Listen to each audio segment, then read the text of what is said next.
Avui de nou la consellera ve a Gandia i ha vingut a presentar el projecte del Palau de Justícia, que suposarà una inversió de vora 17 milions d'euros i sobretot significarà la modernització d'una de les pates fonamentals de la societat avançada, que és la de la justícia. Suposarà un abans i un després i sobretot que donarà dignitat en aquest servei públic tan important per a la nostra ciutadania. Nou Palau de Justícia de Gandia.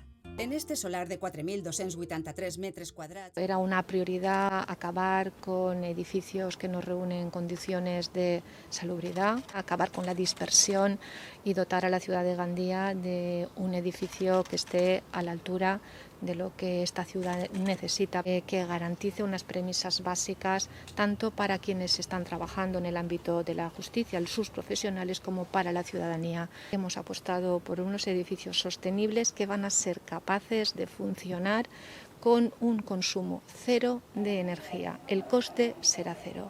Si recopilem totes les actuacions i inversions que va fer el Consell en esta legislatura, totes reivindicacions històriques, estem parlant del voltant de 60 milions d'euros.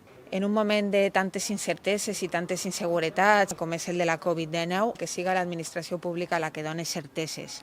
Dia d'enorme alegria, d'enorme satisfacció i el meu agraïment i el meu reconeixement a la feina del Consell.